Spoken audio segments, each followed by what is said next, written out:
So coming to your అన్న Srikanth Odela. So ఆయన ప్రయాణమే ఒక బిగ్గెస్ట్ నోట్తో స్టార్ట్ అయింది దసరా. దసరాలో అప్పటి వరకు నాన్నగారిని అలా చూడలా. అంటే మాకు దసరాలో ఆయన క్రియేట్ చేసిన బొగ్గుగలిన ప్రపంచం ఉంది కదా, అది వెరీ న్యూ. అవును, అందులో కూడా మీరు వర్క్ చేశారు. అవును. సో ఆయనలో ఆయన వర్కింగ్ స్టైల్ అంటే చాలామంది శ్రీకాంత్ ఓదెల వెరీ అంటే తను ఏదనుకుంటే అదే తప్ప అసలు డీవియేషన్స్ ఉండవు, అంటే కాంప్రమైజ్ ఉండదు. అది ఏవైనా కానీ అవతల నాన్నగారుని అంతకు మించిన బిగ్గెస్ట్ స్టారుని ఆయన ఈక్వల్గానే ట్రీట్ చేస్తారు అనేది ఉంటుంది కదా. ఏమనిపించింది ఫస్ట్ దసరా సెట్స్లో చూసినప్పుడు? ఆయనకి దసరాలో నా శ్రీకాంత్ నాకు ఫస్ట్ మూవీ కదా, ఆయన ఫస్ట్ మూవీలో ఆయన దగ్గర నుంచి నేను చూసి అడ్మైర్ అయింది, నేర్చుకున్నది ఏంటంటే ఆయనకి ఒక అసాధ్యమైన ఒక ధైర్యం ఉంది, ఒక డార్నెస్ ఉంది. ఎందుకంటే దానికి ముందు ఆయన అసిస్టెంట్ డైరెక్టర్గా కూడా ఎన్ని మూవీ చేసి ఉంటారు, ఒక 2 మూవీ చేసి ఉంటారు అంతే కదా. సో ఆయన ఎప్పుడు ఒకటి నమ్ముతారు. నిన్న దాకా కూడా జరిగింది, నిన్న షూటింగ్ దాకా కూడా ఆయన ఏదో ఒకటి మాట్లాడు ఉంటే జస్ట్ వింటాం కదా మనం.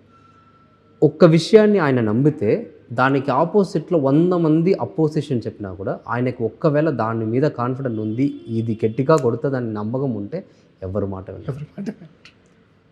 అది ఎట్లా అవుతుందంటే కడసీలో అవన్నీ జరిగి హిట్ అవుతుంది కదా, అప్పుడు అందరికీ రియలైజ్ అవుతుంది కరెక్టే కదా, ఆయన కరెక్టే కదా అని. సో ఆ ధైర్యం అన్నది నేను నేర్చుకున్నాను. ఆ ధైర్యం ఉండాలి. ఆ ధైర్యం లేకపోతే ఇప్పుడు ఇలాంటి ప్రోడక్ట్స్ ఆయన నుంచి ఉండదు కదా. సో ఆయన జర్నీ చూస్తే నెక్స్ట్ ప్యారడైజ్, తర్వాత మెగాస్టార్ గారితో మూవీ, అంటే ఆయన చాలా యూనిక్నెస్గా ఉన్నారు. ఆయన క్రియేట్ చేసే ప్రపంచం. ఇప్పుడు ఈ గెటప్లో నాన్నగారిని చూస్తామని అసలు నాన్నగారు కూడా ఊహించుండే, ఎవరు నా కెరియర్లో నాకు ఇలాంటి ఒక గెటప్ వస్తుందని. ఆయన్ని మనం బాయ్ నెక్స్ట్ డోర్గా చూసాము, లేకపోతే హౌస్ హోల్డ్ నేమ్గా చూసాము. కానీ శ్రీకాంత్ గారితో ఆయన జర్నీ స్టార్ట్ అయిన తర్వాత కొత్త నాన్నగారిని చూడటం మొదలెట్టాం. అంటే ప్యారడైజ్లో భరణి క్యారెక్టర్ ఉంటుంది, ఆ క్యారెక్టర్లో అలాంటి క్యారెక్టర్లో నాన్నగారిని ఊహించుకోం. ఇన్ జనరల్గా అలాంటి కథలు ఏమైనా వస్తే నాన్నగారి వరకు అలాంటి కథలు వస్తాయో లేదో కూడా డౌట్. ఎందుకంటే నాన్నగారు దీనికి సెట్ అవుతారా లేదా అనేది ఉంటుంది. కానీ శ్రీకాంత్ ఓదెల మాత్రం నాన్నగారిని ఎప్పుడు కొత్తగా ప్రజెంట్ చేయడానికే ట్రై చేస్తున్నారు. అంటే ఒక డైరెక్టర్ మీద ఒక కాన్ఫిడెన్స్ లెవెల్స్ ఎలా ఉంటాయి హీరో అనడానికి ఈ గెటప్పే నిదర్శనం. అవును. సో మీకేమనిపించింది సుధన్ గారు? అదే చెప్తున్నా కదా, ఆయన మనం ప్యారడైజ్ విషయానికి వస్తే ఆ మ్యాడ్నెస్ పెరిగిందా? ఎక్కువ జాస్తి. నేను అదే చెప్తున్నా కదా, ఇంకా నెక్స్ట్ ఏమవబోతుందో అన్నది నాకే ఉంది. పక్కన నుంచి చూస్తున్నా కదా, అన్నయ్య పక్కన పని చేస్తున్నా. దసరా చూసాము, అదొక్క మ్యాడ్నెస్. ప్యారడైజ్ చూస్తున్నాము, అదొక్క మ్యాడ్నెస్. ఇంకా నెక్స్ట్ చిరంజీవి గారు, ఇది ఎక్కడ దాకా వెళ్తుంది?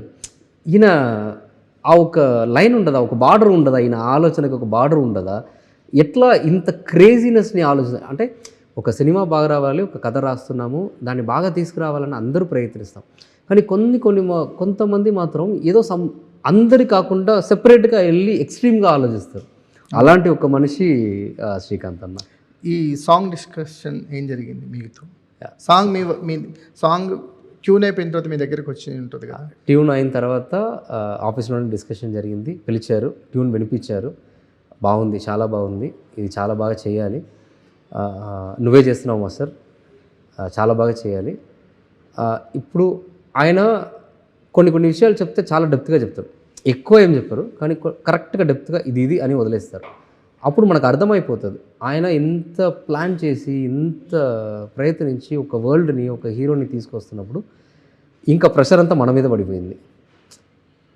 ఎలాగో ఈ సాంగ్ని ఆయనకి నచ్చేంత, ఆయన ఎక్స్ట్రీమ్ బ్రెయిన్కి నచ్చే అంత ఒక అవుట్పుట్ని మనం తీసుకురావాలి కదా అని అక్కడ మొదలైంది. అక్కడి నుంచి ప్రాక్టీసెస్, అక్కడి నుంచి షూట్, అవుట్పుట్ ఇవన్నీ జరిగి లాస్ట్లో ఆయన హ్యాపీ. నాకు ఇంకా గుర్తుంది, ఇవన్నీ ఆయన వల్లనే జరిగింది. Shoot last shot, main shot అంతా అయి అలా నడుచుకొని మేమిద్దరు వస్తున్నప్పుడు, మాస్టర్ పెద్ద మాస్టర్ అయిపోయావు, ఇంకా రేపు మాకు ఏదైనా డేట్ అడిగితే ఇంకా నువ్వు చూసి చెప్పు, మరి అప్పుడు ఏమీ లేదని చెప్పకు అని ఒక మాట చెప్పారు. నేను నవ్వాలా ఏం చేయాలి నాకు తెలియట్లే. అనే ఇవన్నీ మీ వల్లనే, ఊరికే ఇలా ఒకటి ఈజీగా చెప్పేసి వెళ్తున్నారని. అంటే అంత సింపుల్ మనిషి.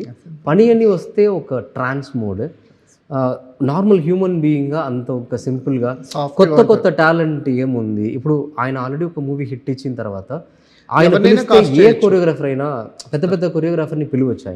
ఆయన మీద రెస్పెక్ట్తో వచ్చి ఇలాంటి ఒక ప్రాజెక్ట్లో పని చేస్తారు. సో కానీ ఒక కొత్త టాలెంట్ వస్తున్నప్పుడు వాడిని మనం తెచ్చుకోవాలి, వాడిని కూడా ఇంట్రడ్యూస్ చేస్తాము. అండ్ ఇంకా గుర్తుంది నానిగారి దగ్గర అన్నయ్య చెప్పిన ఒక మాట, అన్నయ్య నేను కొత్తగా వచ్చినప్పుడు నా కోసం ఒకటి చేశారు కదా, ఇప్పుడు వీడు వస్తున్నాడు నాకేం చేశారో వాడికి అది చెయ్యండి అని ఒక మాట చెప్పారు. ఇది నాకు చెప్పారు. ఇది మాత్రం నేను అన్నయ్యకి చెప్పినా సుజన్, ఇప్పుడు నీ బాధ్యత దాన్ని నువ్వు కాపాడుకో.